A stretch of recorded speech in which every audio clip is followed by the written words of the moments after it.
क्या आप तैयार हैं आज की बड़ी खबरों के लिए? स्वागत है स्टडी विद शुभम पर। Hello and welcome to the channel study with Shubham. आज के इस वीडियो में हम लोग पढ़ने वाले हैं 25 जून 2026 के करंट अफेयर्स। तो चलिए शुरू करते हैं। राष्ट्रीय सुरक्षा परिषद के नए सैन्य सलाहकार बने लेफ्टिनेंट जनरल राजीव घाई को राष्ट्रीय सुरक्षा परिषद सचिवालय का नया सैन्य सलाहकार नामित किया गया है।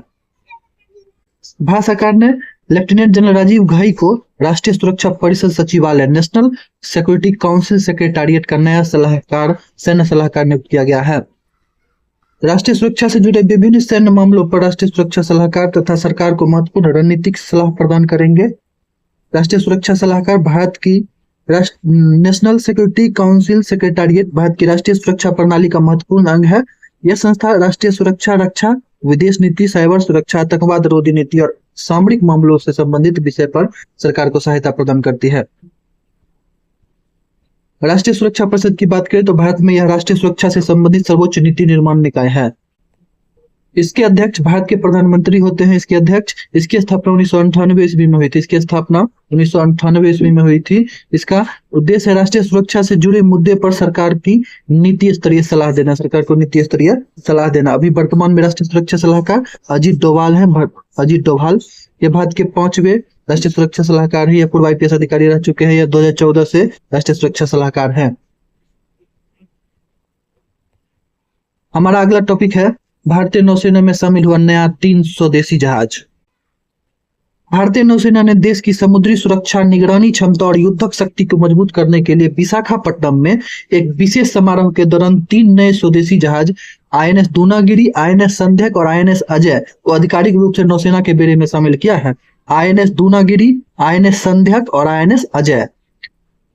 INS दूनागिरी की बात करें तो यह प्रोजेक्ट 17A के तहत निर्मित स्टील्थ फ्रिगेट है। इसका निर्माण गार्डन रिच शिप बिल्डर्स और इंजीनियर्स ने किया है। Garden rich ship builders and engineers ने, जो कि कोलकाता में इसका मुख्यालय है। यह दुश्मन के रडार से बचते हुए लंबी दूरी तक संचालन करने में सक्षम है। INS दूनागिरी स्टील्थ फ्रिगेट है। INS संशोधक की बात करें तो यह भारतीय नौसेना का नवीनतम सर्वे वेसल। ये इसका मुख्य कार्य समुद्र की गहराई, समुद्री तल और नौवहन मार्गों का सर्वेक्षण करना है। INS संशोधक का यह हाइड्रोग्राफिक डेटा एकत्र करेगा, नौसेना और व्यापारिक जहाजों को सुरक्षित मार्ग प्रदान करेगा। INS संशोधक आपदा राहत एवं खोज बचाव अभियानों में भी इसका उपयोग किया जा सकता है। INS संशोधक का यह एक प्रकार का सर्वे वेसल है। इसका निर्माण garden rich ship builders and engineers ने ही किया है। इसका उपयोग हाइड्रोग्राफिक सर्वेक्षण, समुद्री मानचित्र, खोज एवं बचाव में किया जाएगा। अगला INS अग्रय बात करें, यह भारतीय नौसेना की तटीय सुरक्षा और गश्ती क्षमता को मजबूत करेगा। यह जहाज समुद्री निगरानी, तस्करी को रोकने और विशेष सुरक्षा अभियानों में महत्वपूर्ण भूमिका निभाएगा। इसमें आधुनिक संचार एवं निगरानी उपकरण लगाए गए हैं। भारतीय नौसेना की बात करें तो इसकी स्थापना 26 जनवरी 1950 ईस्वी को हुई। इसका मुख्यालय नई दिल्ली है। नौसेना दिवस 4 दिसंबर को मनाया जाता है। आप लोगों से प्रश्न है, बताइए वर्तमान में नौसेना प्रमुख कौन है? कमेंट बॉक्स में जरूर लिखकर बताएं। भारतीय नौसेना के आदर्श वाक्य की बात करें तो इसका आदर्श वाक्य है सम नो वरुणा। हमारा अगला टॉपिक है प्रधानमंत्री किसान सम्मान निधि योजना, जिसकी 23वीं किस्त जारी कर दी गई है। प्रधानमंत्री नरेंद्र मोदी ने पश्चिम बंगाल के तारकेश्वर से देश भर के किसानों के लिए प्रधानमंत्री किसान सम्मान निधि योजना की 23वीं किस्त जारी की। कहां से? पश्चिम बंगाल के तारकेश्वर से। इस किस्त के 18,880 करोड़ रुपए से अधिक की राशि किसानों के बैंक खातों में हस्तांतरित की गई। इस अवसर पर प्रधानमंत्री ने डिजिटल कृषि मिशन के अंतर्गत एग्री स्टैक प्लेटफॉर्म का शुभारंभ किया और इसके साथ ही प्राकृतिक खेती पर राष्ट्रीय mission, national mission on natural farming पर भी लॉन्च किया गया। प्रधानमंत्री किसान सम्मान निधि की बात करें तो इसकी शुरुआत 24 फरवरी 2019 को ही, किसान सम्मान निधि योजना 24 फरवरी 2019 ईस्वी को ही। इसका उद्देश्य है किसानों को आय सहायता प्रदान करना। पात्र किसानों को प्रतिवर्ष 6,000 की वित्तीय सहायता दी जाती है। इसमें राशि 3 समान किस्तों में सीधे बैंक खाते में भेज दी जाती है, 3 समान किस्तों में। इसका कार्यान्वयन मंत्रालय ministry of agriculture and farmers welfare है। कृषि एवं किसान कल्याण मंत्रालय। एग्री स्टैक की बात करें तो एग्री स्टैक किसानों का डिजिटल डेटाबेस तैयार करने की पहल है। एग्री स्टैक यह प्रत्येक किसानों को एक विशिष्ट फार्मर आईडी प्रदान करेगा। कृषि योजनाओं और सेवाओं की आसान और पारदर्शी डिलीवरी सुनिश्चित करेगा यह एग्री स्टैक। यह डिजिटल कृषि मिशन का प्रमुख घटक है। प्राकृतिक खेती पर राष्ट्रीय मिशन की बात करें तो यह प्राकृतिक खेती को बढ़ावा देगा, रासायनिक उर्वरकों पर निर्भरता कम करने पर जोर करेगा, प्राकृतिक और जैविक संसाधनों के उपयोग को बढ़ावा देगा। यह मिट्टी की उर्वरता, पर्यावरण संरक्षण और किसानों की लागत कम करने पर फोकस करेगा। प्राकृतिक खेती पर राष्ट्रीय मिशन। हमारा अगला टॉपिक है वर्ल्ड बुक ऑफ रिकॉर्ड्स की अंतर्राष्ट्रीय मान्यता मिली योगांध्र 2026 को। योगांध्र 2026 को आंध्र प्रदेश सरकार के प्रमुख योग अभियान जिसका नाम था योगांध्र को वर्ल्ड बुक ऑफ रिकॉर्ड्स द्वारा अंतर्राष्ट्रीय मान्यता प्रदान की गई। वर्ल्ड बुक ऑफ रिकॉर्ड्स द्वारा यह सम्मान पूरे राज्य में बड़े पैमाने पर योग को बढ़ावा देने और उसके सफल आयोजन के लिए दिया गया। कार्यक्रम में 1 करोड़ से अधिक लोगों ने भाग लेकर जन भागीदारी का नया उदाहरण प्रस्तुत किया। 1 करोड़ से अधिक लोगों ने भाग लिया।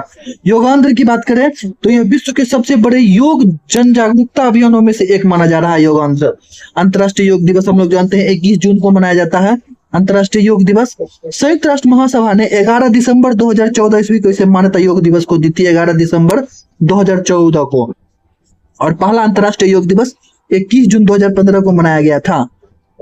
अगला टॉपिक है Indian athletics award 2026। Indian athletics award 2026 अभी भारतीय एथलेटिक्स महासंघ के 80 वर्ष हुए हैं। इस पर विशेष सम्मान का आयोजन किया गया। इसमें भारतीय एथलेटिक्स महासंघ के द्वारा 19 वर्षीय लंबी कूद के खिलाड़ी शाहनवाज खान को बेस्ट इमर्जिंग मेल पुरस्कार दिया गया। मेल प्लेयर पुरस्कार दिया गया 19 वर्षीय शाहनवाज खान को। यह लंबी कूद के खिलाड़ी हैं। वहीं पूजा सिंह को best emerging female player of the पुरस्कार दिया गया। फीमेल प्लेयर का पुरस्कार दिया गया बेस्ट इमर्जिंग फीमेल प्लेयर। यह ऊंची कूद की खिलाड़ी है। यह हाई जंप की खिलाड़ी है पूजा सिंह और शाहनवाज खान लॉन्ग जंप का खिलाड़ी है। भारतीय एथलेटिक्स महासंघ की बात करें तो इसका पूरा नाम हो जाता है एथलेटिक्स फेडरेशन ऑफ इंडिया। इसकी स्थापना 1946 ईस्वी में हुई। एथलेटिक्स फेडरेशन ऑफ इंडिया की 2026 में एथलेटिक्स फेडरेशन ऑफ इंडिया ने अपने 80 वर्ष पूरे किए। इसका हेडक्वार्टर नई दिल्ली है। यह भारत में एथलेटिक्स खेलों की सर्वोच्च राष्ट्रीय साक्षी संस्था है।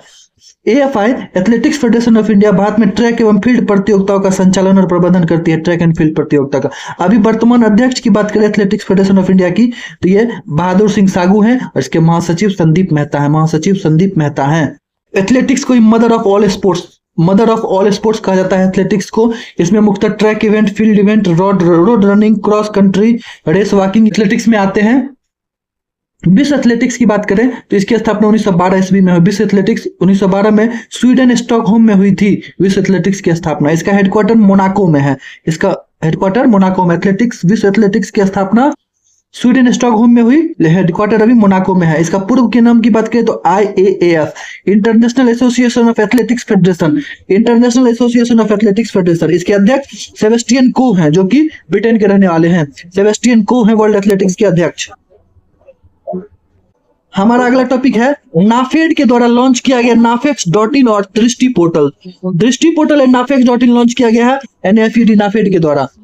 गृह मंत्री और सहकारिता मंत्री अमित शाह ने नई दिल्ली में नाफेड के ऑनलाइन नीलामी पोर्टल nafex.in और दृष्टि इन्वेंट्री मैनेजमेंट पोर्टल है दृष्टि, दोनों पोर्टल का शुभारंभ किया गया दिल्ली में।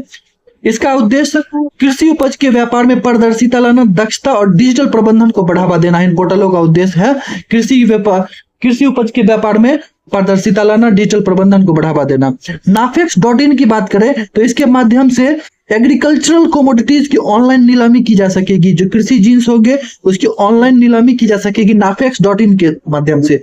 वहीं दृष्टि पोर्टल की बात करें तो इसका अर्थ होता है digital real time inventory system for holistic tracking and information. Digital real time inventory system for holistic tracking and information. Drishti portal की बात करें तो यह पोर्टल भंडारण, स्टॉक निगरानी और इन्वेंट्री प्रबंधन को अधिक प्रभावी बनाएगा। दृष्टि पोर्टल यह सहकारिता क्षेत्र में डिजिटल परिवर्तन और किसानों को बेहतर मार्केटिंग सुविधाएं उपलब्ध करने की दिशा में महत्वपूर्ण कदम है। दोनों पोर्टल नाफेक्स जैसे कि हमने देखा यह ऑनलाइन ई ऑक्शन प्लेटफॉर्म है। कृषि उत्पादों की खरीद बिक्री को डिजिटल बनाएगा।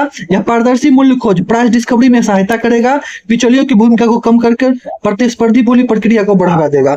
दृष्टि पोर्टल की बात करें तो यह रियल टाइम स्टॉक मॉनिटरिंग की सुविधा देगा। गोदामों में रखे कृषि उत्पादों का डिजिटल रिकॉर्ड रखेगा। भंडारण एवं आपूर्ति श्रृंखला को मजबूत करेगा।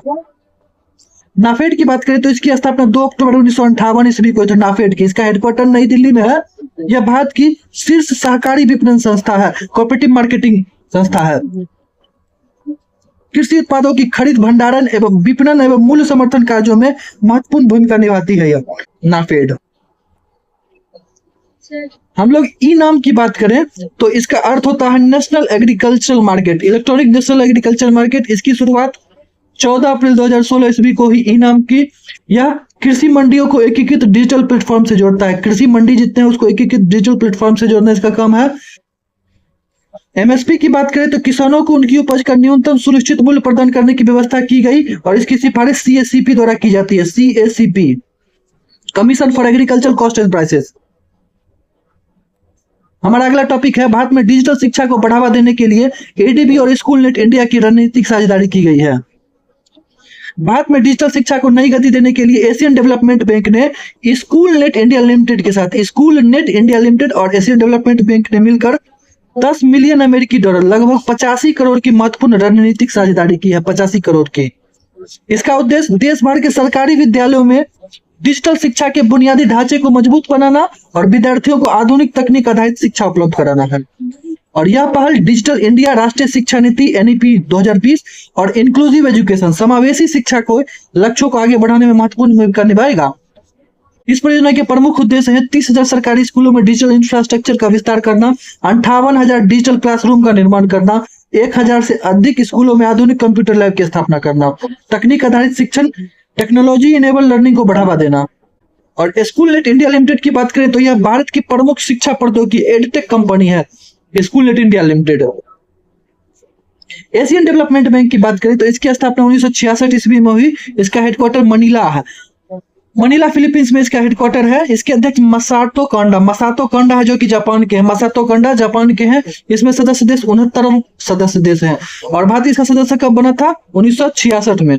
आप लोगों से प्रश्न बताइएगा, एडीबी का 69वां सदस्य देश कौन सा है? 69 सदस्य देश कौन सा है? फिलीपींस की बात करें तो इसकी राजधानी मनीला है और यहाँ मुद्रा पीसो चलती है। Philippines Manila पीसो। जापान की बात करें तो जापान की राजधानी टोक्यो है, मुद्रा येन है। जापान टोक्यो येन। और यहाँ के संसद का नाम डाइट है। जापान के संसद का नाम डाइट है। QS world future skill index 2027 वैश्विक उच्च शिक्षा विश्लेषण संस्था क्यूएस अर्थात क्वेक्रेली सिमोन्स द्वारा जारी किया गया फ्यूचर स्किल इंडेक्स 2027। इसमें भारत को 13वां रैंक प्राप्त हुआ। भारत को 13th रैंक प्राप्त हुआ है। भारत दक्षिण एशिया का एकमात्र देश है जो इस सूचकांक के टॉप 15 में शामिल हुआ है। दक्षिण एशिया का एकमात्र देश है जो टॉप 15 में शामिल हुआ है। सूचकांक की फ्यूचर ऑफ वर्क श्रेणी की बात करें, यह सूचकांक के फ्यूचर ऑफ वर्क श्रेणी की बात करें तो उसमें भारत ने 5वां स्थान हासिल किया है फ्यूचर ऑफ वर्क श्रेणी में। इस रिपोर्ट में एआई, डिजिटल परिवर्तन, अनुसंधान क्षमता तथा कौशल विकास के क्षेत्र में भारत की प्रगति को प्रमुखता दी गई है। इसमें शीर्ष देश यूनाइटेड स्टेट्स ऑफ अमेरिका है, दूसरा पे ऑस्ट्रेलिया है, तीसरा पे यूके है। भारत को 13वां स्थान प्राप्त हुआ है। QS world future skill index की बात करें तो इसके जारीकर्ता क्यूएस है, क्वेक्रेली सिमोन्स। यह देशों की भविष्य की कार्य शक्ति, फ्यूचर वर्कफोर्स और कौशल तैयारी का मूल्यांकन करता है। सूचकांक में एआई, डिजिटल कौशल, नवाचार, शिक्षा प्रणाली, रोजगार क्षमता जैसे मानकों का आकलन किया जाता है। यह रिपोर्ट बताती है कि कौन से देश भविष्य की तकनीक और आर्थिक चुनौतियों के लिए सबसे अधिक तैयार है। वही रैंकिंग देता है फ्यूचर स्किल इंडेक्स। वहीं फ्यूचर ऑफ वर्क श्रेणी की बात करें तो भारत को 5वां रैंक प्राप्त हुआ है। यह श्रेणी किस देश की नई तकनीकों को अपनाने की क्षमता, डिजिटल अर्थव्यवस्था और भविष्य के रोजगार अवसरों के लिए तैयार कार्यबल का मूल्यांकन, उसके पास कार्यबल कितना है उसका मूल्यांकन करती है। उस रैंक में भारत का स्थान 5वां है। क्वेक्रेली सिमोन्स की बात करें, क्यूएस की बात करें तो इसकी स्थापना 1990 ईस्वी में हुई। इसका हेडक्वार्टर लंदन में है। क्यूएस का हेडक्वार्टर लंदन में है। इसके संस्थापक की बात करें तो नुंजियो क्वेक्रेली थे। नुंजियो क्वेक्रेली इसके संस्थापक थे। क्यूएस विश्व स्तर पर उच्च शिक्षा, विश्वविद्यालय रैंकिंग और कौशल संबंधी रिपोर्ट जारी करती है। देश का छठा पूर्ण साक्षर राज्य उल्लास कार्यक्रम के तहत बना उत्तराखंड। उल्लास कार्यक्रम की बात करें, उत्तराखंड को उल्लास नव भारत साक्षरता कार्यक्रम के तहत पूर्ण साक्षर राज्य फुली लिटरेट स्टेटस घोषित किया गया है। इसमें साक्षरता दर 98.7% दर्ज की गई है उल्लास कार्यक्रम के तहत, और यह देश का छठा पूर्ण साक्षर राज्य बन गया। देश का छठा पूर्ण साक्षर राज्य बन गया है। यह उपलब्धि वयस्क शिक्षा, सामुदायिक भागीदारी और डिजिटल शिक्षा अभियानों के सफल क्रियान्वयन का परिणाम है। शिक्षा मंत्रालय के मानकों के अनुसार किसी राज्य क्षेत्र में 95% या उससे अधिक साक्षरता होने पर उसे पूर्ण साक्षर माना जाता है। उत्तराखंड ने 98.7% साक्षरता दर हासिल कर ली और यह मानदंड को पूरा कर लिया। उल्लास की बात करें तो उल्लास का पूर्ण रूप होता है understanding life long learning for all in society. Understanding life long learning for all in society, इसको 2022 ईस्वी में लॉन्च किया गया था उल्लास कार्यक्रम को 22 में। नोडल मंत्रालय इसके लिए शिक्षा मंत्रालय है। इसकी अवधि 2022 से 27 है। इसकी अवधि 2022 से 27 की है। यह है, इसमें लक्ष्य रखा गया है 15 वर्ष एवं उससे अधिक आयु के निरक्षर व्यक्तियों का साक्षर बनाना। जन भागीदारी के माध्यम से साक्षरता को बढ़ावा देना योजना का उद्देश्य है। इस योजना का उद्देश्य है वयस्कों को पढ़ने लिखने एवं गणना करने में सक्षम बनाना, डिजिटल और वित्तीय समावेशन को मजबूत करना। उत्तराखंड की बात करें तो उत्तराखंड का गठन 9 नवंबर 2000 ईस्वी को हुआ। इसकी राजधानी देहरादून शीतकालीन राजधानी है, वहीं ग्रीष्मकालीन राजधानी गैरसैंण है। इसके मुख्यमंत्री पुष्कर सिंह धामी है और राज्यपाल सेवानिवृत्त लेफ्टिनेंट जनरल गुरमीत सिंह है। Lieutenant general Gurmeet Singh. इसका उच्च न्यायालय नैनीताल में है। उत्तराखंड का उच्च न्यायालय कहाँ है? नैनीताल में है। इसका राजकीय पशु कस्तूरी मृग है। वहीं राजकीय पक्षी जो है वह हिमालयी मोनाल है। उल्लास कार्यक्रम के तहत जो राज्य अभी तक साक्षर घोषित किए जा चुके हैं उसमें मिजोरम है, गोवा है, त्रिपुरा है, हिमाचल प्रदेश है, सिक्किम है, उत्तराखंड है। मिजोरम, गोवा, त्रिपुरा, हिमाचल प्रदेश, सिक्किम और उत्तराखंड। न्याय तक पहुंच को सशक्त बनाने की पहल है दिशा 2.0। यह केंद्रीय कानून और न्याय मंत्री अर्जुन राम मेघवाल ने इसे नई दिल्ली में लॉन्च किया। Disha, designing innovative solutions for holistic access to justice. Designing innovative solutions for holistic access to justice योजना का शुभारंभ किया अर्जुन राम मेघवाल ने। यह योजना ministry of law and justice द्वारा शुरू की गई। Ministry of law and justice द्वारा। योजना की अवधि 1 अप्रैल 2026 से 31 मार्च 2031 की होगी। इस योजना के लिए 255 करोड़ का बजट निर्धारित किया गया है। 255 करोड़ का। इसका उद्देश्य न्याय व्यवस्था के लिए अधिक सुगम, पारदर्शी और नागरिक केंद्रित बनाना है। नालसा की बात करें तो नालसा का स्थापना 1995 ईस्वी में हुआ। NALSA national legal service authority. इसका उद्देश्य है गरीब एवं कमजोर वर्गों को निःशुल्क कानूनी सहायता प्रदान करना। नालसा का इसका हेडक्वार्टर नई दिल्ली में है। इसकी स्थापना 1995 ईस्वी में हुई नालसा की। हमारा अगला टॉपिक है भारत का पहला 3D printed artificial reef project. Bharat का पहला 3D printed artificial reef project Ramanathapuram Tamil Nadu में लॉन्च किया गया। रामनाथपुरम तमिलनाडु में। इस परियोजना को IIT मद्रास एवं अन्य तकनीकी संस्थानों के सहयोग से विकसित किया गया है। IIT मद्रास एवं अन्य तकनीकी संस्थानों के सहयोग से। परियोजना के अंतर्गत समुद्र में विशेष रूप से डिजाइन किए गए 3D प्रिंटेड कृत्रिम रीफ मॉड्यूल स्थापित किए जाएंगे और प्रत्येक मॉड्यूल का वजन 1 टन है। प्रत्येक मॉड्यूल का वजन 1 टन है। इन मॉड्यूलों की विशेषता है कि इसके निर्माण में लोहे का उपयोग नहीं किया गया है। इससे समुद्री जल में जंग लगने की समस्या ही नहीं होगी। लोहे का उपयोग नहीं किया गया है। प्रधानमंत्री मत्स्य संपदा योजना के तहत यह लागू की जा रही है परियोजना। यह परियोजना प्रधानमंत्री मत्स्य संपदा योजना के तहत है। आर्टिफिशियल रीफ क्या है? यह समुद्र के भीतर कृत्रिम रूप से बनाई गई संरचना को आर्टिफिशियल रीफ कहा जाता है। यह मछलियों, कोरल, शैवाल एवं अन्य समुद्री जीव के लिए आवास का कार्य करेगी। इसका उद्देश्य समुद्री पारिस्थितिकी तंत्र को पुनर्जीवित करना है। पर समुद्री पारिस्थितिकी तंत्र है उसको पुनर्जीवित करना इसका उद्देश्य है। प्रधानमंत्री मत्स्य संपदा योजना की बात करें तो इसे 10 सितंबर 2020 ईस्वी को लॉन्च किया गया। 10 सितंबर 2020 ईस्वी को। प्रधानमंत्री मत्स्य संपदा योजना का नोडल मंत्रालय ministry of fisheries, animal husbandry and dairy है। प्रधानमंत्री मत्स्य संपदा योजना का उद्देश्य है मत्स्य उत्पादन को बढ़ावा देना, मत्स्य उत्पादन बढ़ाना, मछुआरों की आय में वृद्धि करना, मत्स्य निर्यात को बढ़ावा देना और सस्टेनेबल मत्स्य विकास करना। IIT मद्रास की बात करें तो इसकी स्थापना 1959 ईस्वी में हुई। IIT मद्रास 1959 ईस्वी में। रामनाथपुरम की बात करें तो यह मन्नार की खाड़ी के निकट स्थित है। गल्फ ऑफ मन्नार के पास स्थित है रामनाथपुरम। गल्फ ऑफ मन्नार भारत का पहला समुद्री जैव मंडल मरीन बायोस्फीयर रिजर्व है। इसकी स्थापना 1989 ईस्वी में हुई। यह तमिलनाडु तट और श्रीलंका के बीच स्थित है। गल्फ ऑफ मन्नार प्रवाल भित्ति, समुद्री घास एवं डुगोंग सी काउ के लिए फेमस है गल्फ ऑफ मन्नार। हमारा अगला टॉपिक है भारत का पहला स्वदेशी होवरक्राफ्ट H-561 भारतीय तटरक्षक बल में शामिल हुआ। भारत का पहला स्वदेशी होवरक्राफ्ट H-561।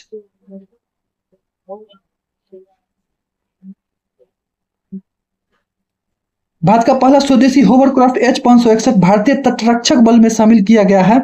इसका निर्माण चौगुले शिपयार्ड द्वारा गोवा द्वारा किया गया है। चौगुले शिपयार्ड गोवा द्वारा किया गया है। इस परियोजना की कुल लागत 387 करोड़ है। 387 करोड़ है।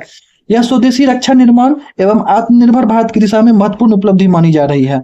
स्वदेशी रक्षा निर्माण और आत्मनिर्भर भारत की दिशा में H-561 निगरानी, खोज, बचाव, तटीय सुरक्षा एवं आपदा राहत अभियानों में महत्वपूर्ण भूमिका निभाएगा H-561।